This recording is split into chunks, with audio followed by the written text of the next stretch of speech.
Hello and welcome to the very first episode of Uplifting News. I am your most humble host Hamid, and this is a news format where I'll tell you each week about all the good things that is happening on and around our planet. Because, let's face it, normal news can be quite depressing. So here I am telling you about all the good things in a not so robotic way, maybe even including some jokes here and there. You'll also notice that some of the news in this episode might go back to even early December. I apologize for that. I might have been a bit lazy. Anyway, let's start off with the first news. Allentown, a city in Pennsylvania, has officially banned the declawing of cats. Declawing cats is a practice which has long been considered inhuman, and anyone that ignores the ban will be hit with a $500 fine.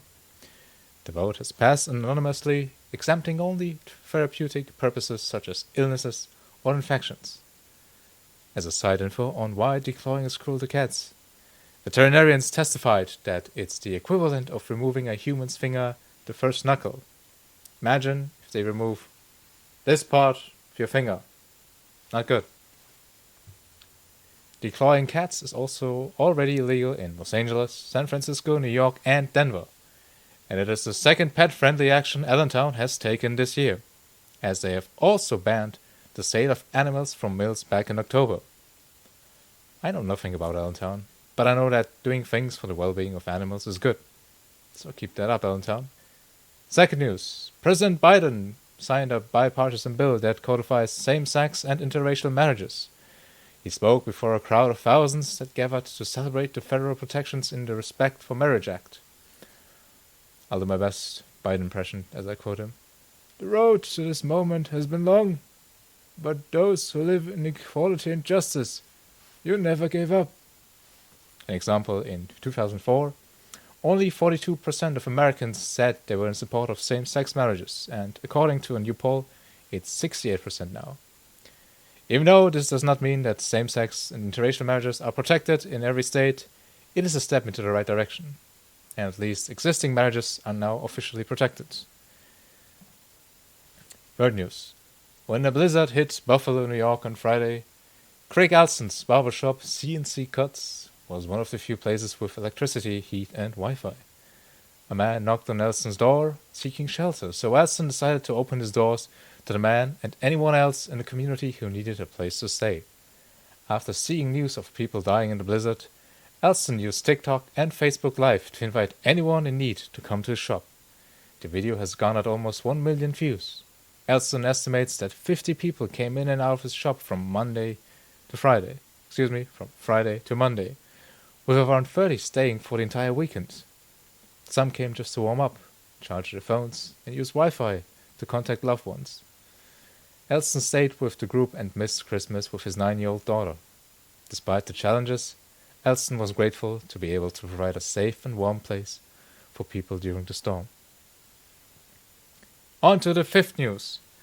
Starting in January, young people in France will have free access to condoms as a way to reduce transmission of sexually transmitted infections.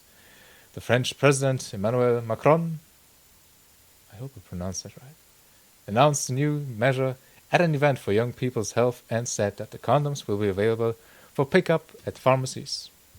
Macron acknowledged that France has challenges with sexual education and described the move as a small revolution in prevention.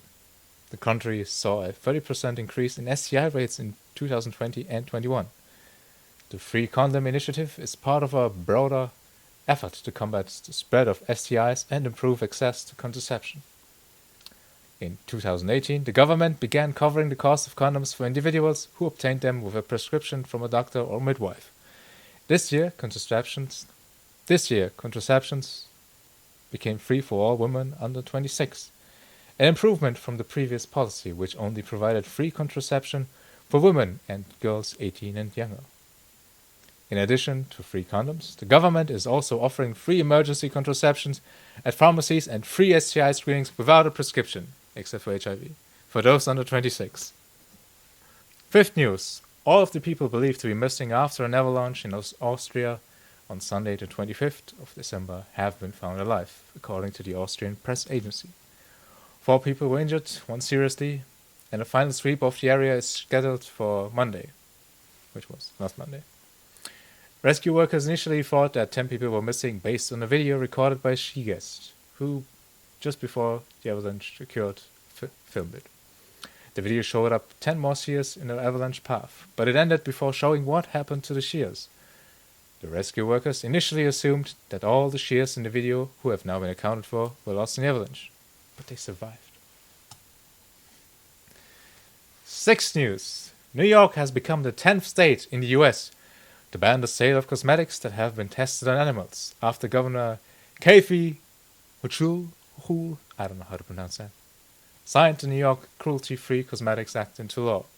The law, which goes into effect in January 2023, prohibits the sale and manufacture of cosmetics that have been tested on animals. Similar laws have already been enacted in Virginia, California, Louisiana, New Jersey, Maine, Hawaii, Nevada, Illinois, and Maryland, according to the Humane Society of the United States. Might have been pronounced Humane Society, I don't know. The Humane Society says that modern testing methods such as human cell-based tests and computer modeling can replace animal testing, which can involve force-feeding rats and dripping chemicals into the eyes of restrained rabbits. That's cruel. More than 375 companies, including Walgreens, The Body Shop, Unilever, H&M, and Paula's Choice, have supported the Humane Cosmetics Act, which aims to ban the sale and manufacture of animal-tested cosmetics throughout the US. 7th news, and I think this one is my favorite because I love dogs. Artemis, the family dog of Abigail and Cecilia Borg, has been hailed a hero after helping to protect the girls when they went missing in the woods. The 7- and 4-year-old girls had wandered more than a mile before getting tired, at which point Artemis allowed Abigail to lay on him. When the search team approached, Artemis circled the girls and growled at the searchers to protect them. It was only after the girls were reunited with their parents that they learned that Artemis had actually led them astray in the first place. Despite this, the family has forgiven him. I love dogs. 8th news. 8th. It's a weird pronunciation. Fast food chains in France, including McDonald's, Burger King, Starbucks, and Subway, will be required to provide reusable tableware to customers eating on site due to a new government ban on disposable plates, cups, and tableware.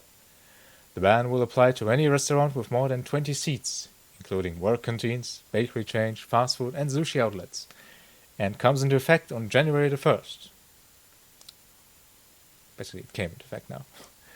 French environmental groups have called the ban a complete paradigm shift for the industry, which serves approximately 6 billion meals per year and generates an estimated 180,000 tons of waste.